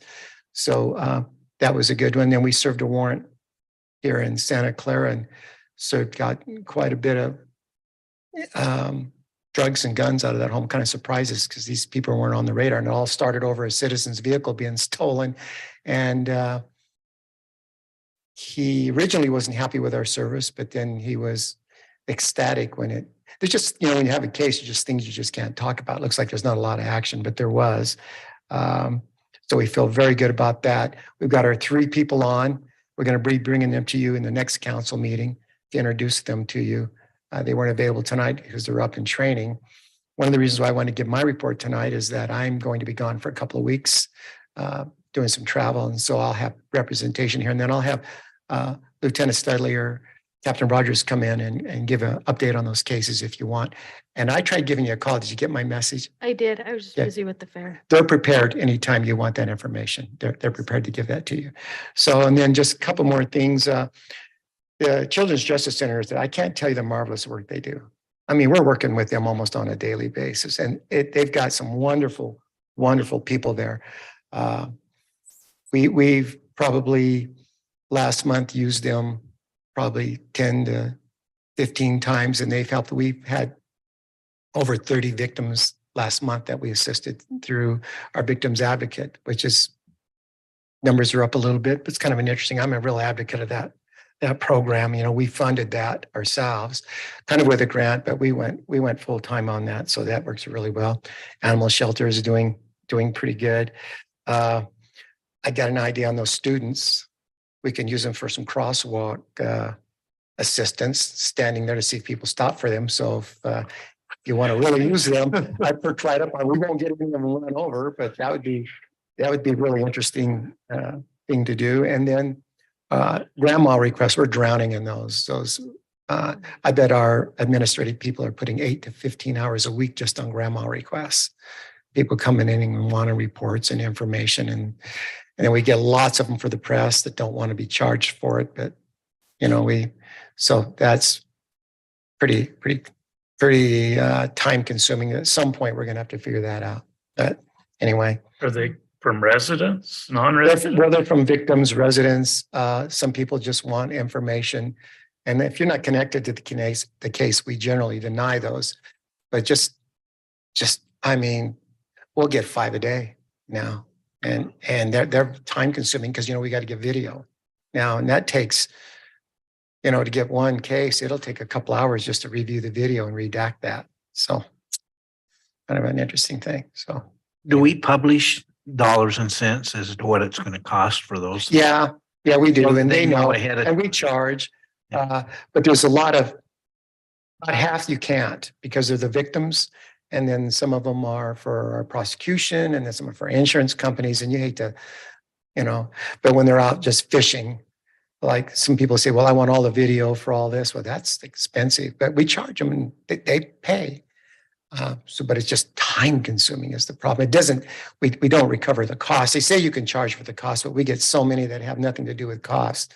But that's kind of a minor thing for all of you. I just want you to know that they come in a lot. I don't know if you guys get a lot of them here, but it's crazy. You know, we might have to figure something out within, you know, with that sort of thing. So Okay, anyway, I'll be back in a couple of weeks. where are you going? Well, I'm going to Spain. Are you? Yeah. Good for you. Yeah. Gonna go Okay, hang out. well, travel safe. I will. Thanks. Thank you, Chief. Anybody else got anything they need to report tonight? Brock? Okay, I'm looking, no executive session tonight. No. Need a motion to adjourn. So moved. Second. Got a motion by Denny and a second by Jarrett. Any question on the motion? All in favor, say aye. Aye. Any opposed? The ayes have it, 4-0.